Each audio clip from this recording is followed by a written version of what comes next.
નમસ્કાર વિદ્યાર્થી મિત્રો, સ્વાગત છે આપનું આપની ચેનલ માઇન્ડ મેન્ટર્સમાં। તો વિદ્યાર્થી મિત્રો, અહીંયા વિભાગ એ ચાલી રહ્યો છે, પ્રકરણ 6 ત્રિકોણ। ત્રિકોણ વિદ્યાર્થી મિત્રો જે બેઝિક ગણિતના વિદ્યાર્થીઓ છે એમના માટે એમનો ગુણભાર બહુ ઓછો છે, અથવા આ ચેપ્ટરમાંથી વિભાગ એમાં કશું પૂછાતું નથી, પરંતુ જે સ્ટાન્ડર્ડ ગણિતના વિદ્યાર્થીઓ છે એમને 1 અથવા 2 માર્ક્સનું આ ચેપ્ટરમાંથી પૂછાઈ શકે છે। તો એ માટેના અહીંયા કેટલાક દાખલાઓ લીધેલા છે, તો તમારે ખાસ આ દાખલાઓ ગણવાના છે। ત્રિકોણમાં વિદ્યાર્થી મિત્રો અહીંયા 2 આકૃતિઓ છે, એ ખાસ તમારે યાદ રાખવાની છે, અને આકૃતિ પરથી દાખલા પૂછાઈ શકે છે કે ત્રિકોણ એબીસી ની અંદર આ એલ છે એ બીસી ને સમાંતર હોય, અને રેખા એલ છે એ એબી ને પી માં અને એસી ને ક્યુ બિંદુમાં છેદે છે।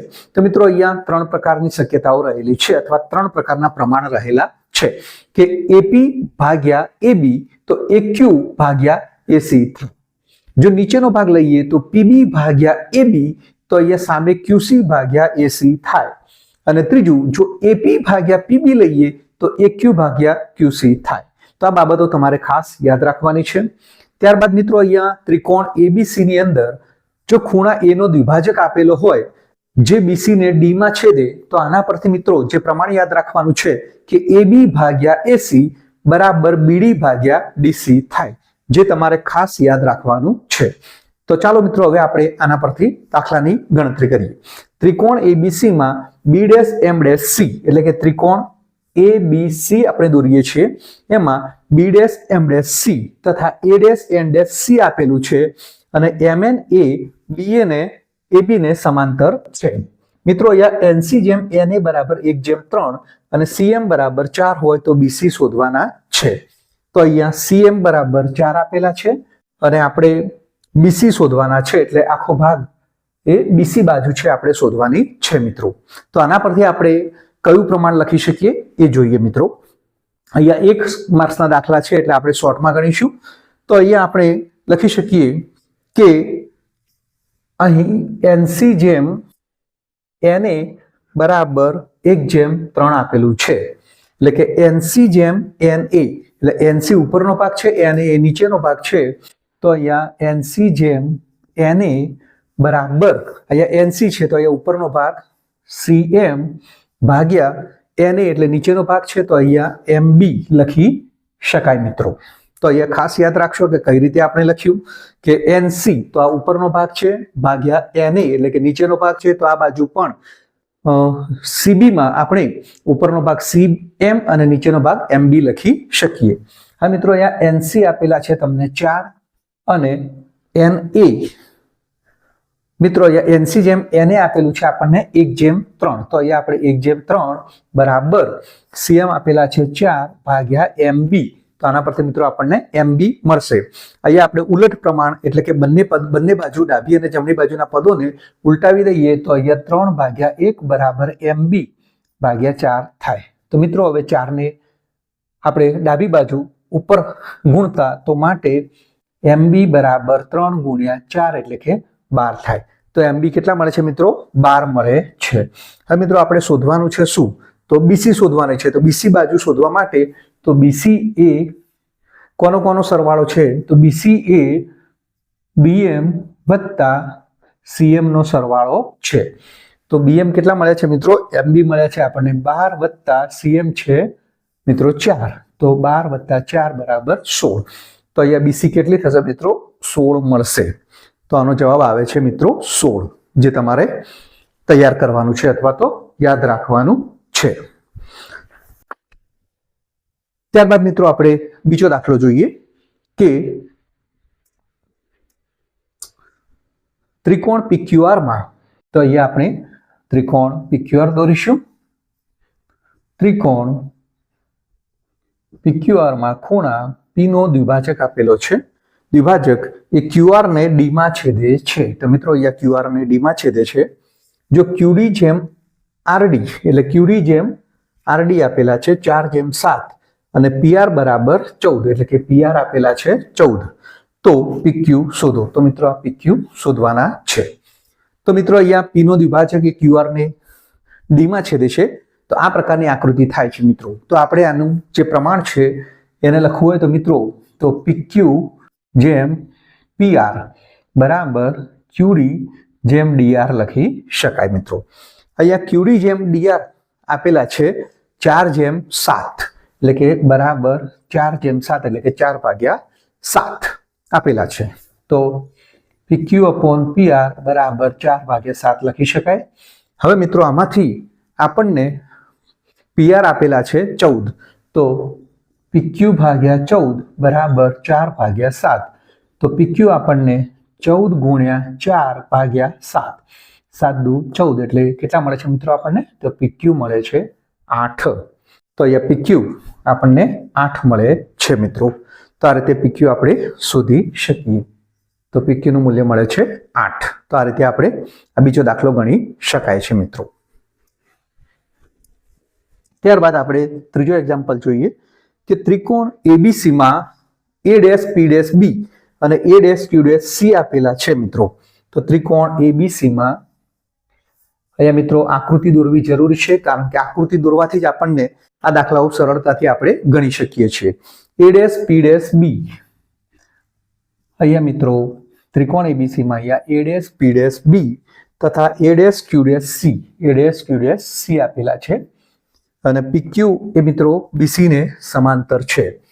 અહીંયા PQ બરાબર 5 આપેલો છે એટલે કે PQ જે છે એ 5 છે. AP 4 છે, AP આપેલો છે 4. AB 12 છે, તો AB મિત્રો આખો આપેલો છે 12. તો BC શોધો. તો મિત્રો BC શોધવાના છે. તો મિત્રો આ મુજબનો દાખલો થશે. તો અહીંયા મિત્રો કઈ રીતે આપણે પ્રમાણ લખી શકીશું એ જોઈએ. તો મિત્રો અહીંયા ઉપરનો ભાગ AP આપેલો છે, તો આપણે AP ભાગ્યા આખો ભાગ AB આપેલો છે, તો AP ભાગ્યા AB. તો મિત્રો AP ભાગ્યા AB. તો અહીંયા મિત્રો PQ આપેલો છે, તો PQ ભાગ્યા BC લખી શકાય. તો બરાબર PQ ભાગ્યા BC થાય. હવે મિત્રો AP આપ્યો છે 4, તો 4 ભાગ્યા AB આપેલો છે 12. PQ તો PQ આપેલો છે 5 ભાગ્યા BC આપણે શોધવાના છે મિત્રો. હવે આપણે જો ઉલટ પ્રમાણનો નિયમ અપનાવીએ તો બંને બાજુના પદો આપણે ઉલટાવી દઈએ. તો 12 ભાગ્યા 4 બરાબર BC ભાગ્યા 5. તો BC બરાબર આ 12 ગુણ્યા 5 ભાગ્યા 4 એટલે કે 4 તરી 12. તો BC કેટલા મળે છે મિત્રો? 15 મળે છે. તો અહીંયા મિત્રો આપણને BC નું મૂલ્ય કેટલું મળે છે? 15 મળે છે. તો આ રીતે આપણે ત્રીજો દાખલો ગણી શકીએ મિત્રો. ત્યારબાદ મિત્રો અહીંયા બે સમરૂપ ત્રિકોણ આપેલા છે કે ત્રિકોણ XYZ સમરૂપ ત્રિકોણ DEF આપેલું છે મિત્રો. હવે ત્રિકોણ XYZ અને ત્રિકોણ સમરૂપ ત્રિકોણ DEF આપેલા છે. એમાં ખૂણો X એટલે કે માપ ખૂણો X બરાબર 50 આપેલા છે. માપ ખૂણો Y બરાબર 75 આપેલા છે, એટલે કે માપ ખૂણો Y બરાબર 75 છે. તો માપ ખૂણો F શોધવાનો છે મિત્રો. અહીંયા તમને બંને ત્રિકોણો સમરૂપ છે, તો તમને ખબર છે કે દરેક ખૂણા એ એકબીજાને એકરૂપ હોવા જોઈએ. એટલે કે X નું મૂલ્ય D જેટલું હોય, ખૂણા Y નું મૂલ્ય E જેટલું અને Z નું મૂલ્ય F જેટલું હોય છે મિત્રો. તો અહીંયા આપણે લખી શકીએ કે ખૂણો X બરાબર ખૂણો D કહી શકાય, ખૂણો Y બરાબર ખૂણો E કહી શકાય અને ખૂણો Z બરાબર ખૂણો F કહી શકાય. મિત્રો અહીંયા ત્રિકોણમાં બે ખૂણા આપેલા છે, તો ત્રિકોણમાં ત્રણેય ખૂણાનો સરવાળો મિત્રો તમને ખબર છે કે F માપ ખૂણો X વત્તા માપ ખૂણો Y વત્તા માપ ખૂણો Z બરાબર 180. તો XY પરથી આપણે ખૂણો Z શોધી શકીએ કે Z બરાબર 180 ઓછા માપ ખૂણો X વત્તા માપ ખૂણો Y. માપ ખૂણો X અને Y નું મૂલ્ય 50 વત્તા 75 આપેલું છે, તો 180 ઓછા 50 વત્તા 75 એટલે મિત્રો કેટલું થાય છે? 125. તો 180 માંથી 125 જાય તો મિત્રો કેટલા વધે છે? 55 વધે છે. એટલે ખૂણો Z નું મૂલ્ય કેટલું થાય છે? 55. એટલે Z મળે છે મિત્રો, તો Z એ કોના જેટલો હોય છે? F જેટલો હોય છે. તો આના પરથી ખૂણો F બરાબર શું કહી શકાય? 55. કારણ કે ખૂણો Z બરાબર ખૂણો F એટલે કે Z 55 મળે છે, તો ખૂણો F પણ કેટલો થાય મિત્રો? 55 થાય. તો મિત્રો અહીંયા તમને આ ચારેય દાખલાઓ આવડી ગયા હશે. ત્યારબાદ મિત્રો આપણે પાંચમો દાખલો જોઈએ. ત્રિકોણની અંદર પાંચમો દાખલો મિત્રો. તો અહીંયા ત્રિકોણ ABC સમરૂપ ત્રિકોણ ABC સમરૂપ ત્રિકોણ XYZ આપણને આપેલું છે અને જેમાં બીજું આપેલું છે આપણને AB જેમ XY બરાબર 4:5 આપેલું છે અને AC આપેલા છે મિત્રો આપણને 6 અને XZ આપણે શોધવાનું છે.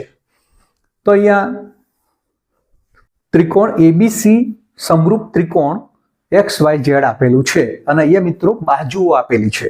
તો બાજુઓ આપેલી છે તો મિત્રો આપણે શું લખી શકીએ? અહીંયા બાજુઓનો આપેલા છે AB જેમ XY, તો AB જેમ XY એટલે AB ભાગ્યા XY. બીજું શું લખી શકાય મિત્રો? અહીંયા AC આપેલું છે. AC, તો AC છે તો અહીંયા શું લખી શકાય? XZ, તો AC ભાગ્યા XZ એટલે કે AB ભાગ્યા XY બરાબર AC ભાગ્યા XZ લખી શકાય. મિત્રો અહીંયા AB ભાગ્યા XY કેટલા આપ્યા છે? 4:5 એટલે કે 4/5 આપેલા છે. AC આપેલા છે 6 અને આપણે XZ શોધવાના છે. તો મિત્રો XZ હવે આપણે ઉલટ પ્રમાણનો નિયમ લાગુ પડીએ બંને બાજુ, તો 5/4 બરાબર XZ ભાગ્યા 6. તો મિત્રો અહીંયા XZ નું મૂલ્ય આપણને મળશે કે 5 × 6 ભાગ્યા 4 એટલે કે મિત્રો અહીંયા 2 દુ 4, 2 તરી 6, 15/2 એટલે કેટલું મળશે મિત્રો? 7.5.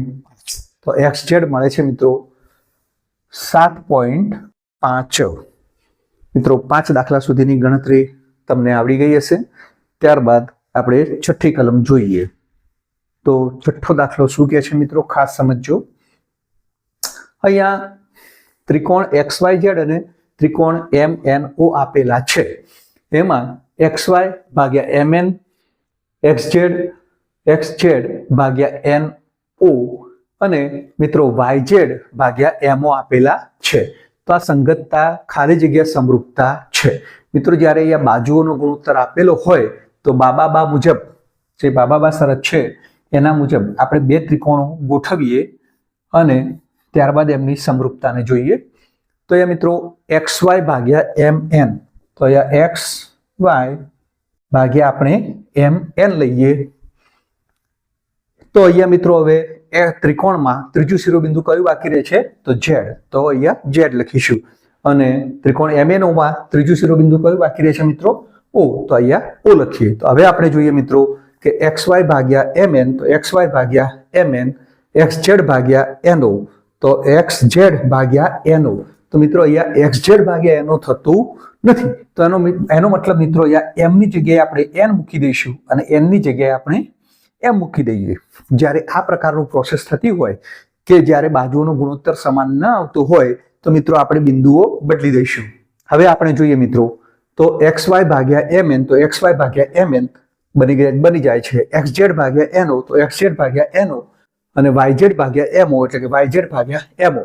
તો અહીંયા આપણે ત્રણેય બાજુઓ જે છે એમની સંગતતા આપણને મળી રહે છે મિત્રો. તો એમની સંગતતા મુજબ કયા બે ત્રિકોણો? તો અહીંયા XYZ કયું છે મિત્રો? તો XYZ સંગતતા XYZ તો NMO થાય. NMO. તો મિત્રો અહીંયા XYZ સંગતતા NMO આપણને પ્રાપ્ત થાય છે. આ રીતે મિત્રો બાજુઓનો ગુણોત્તર આપેલો હોય તો આ રીતે આપણે ગણી શકીએ છીએ અને કઈ રીતે સંગતતા સમરૂપતા થાય છે એ આ રીતે આપણે લખી શકીએ છીએ. મિત્રો ચાલો હવે આપણે 7મો દાખલો જોઈએ છીએ. કે ત્રિકોણ PQR માં ખૂણા P નો દ્વિભાજક. તો ત્રિકોણ PQR આપેલો છે એમાં ખૂણા P નો દ્વિભાજક એટલે કે આ P નો દ્વિભાજક છે એ QR ને D માં છેદે છે. એ D માં છેદે. જો QR જેમ RD એટલે QR જેમ RD, QD જેમ RD એટલે આ QD જેમ RD આપેલા છે 5/6 અને PR આપેલા છે 18 એટલે PR છે 18, તો PQ શોધવાનો છે મિત્રો. તો અહીંયા આપણે આ પ્રકારનો દાખલો છે. તો તમને ગુણોત્તર આવડશે તો અહીંયા PQ ભાગ્યા PR એટલે કે PQ ભાગ્યા PR બરાબર QD ભાગ્યા DR લખી શકાય.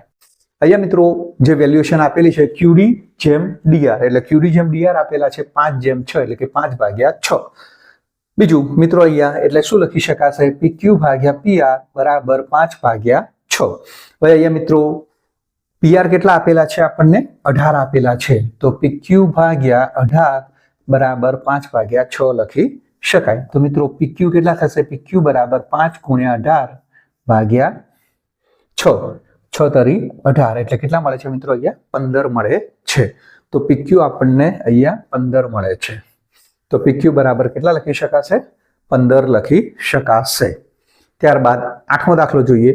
બધા વર્તુળો કે બધા જે ચોરસ હોય, બધા વર્તુળ હોય, બધા ચોરસ હોય, આ બધી જે આકૃતિઓ છે એ મિત્રો એકરૂપ હોય છે કે સમરૂપ હોય છે?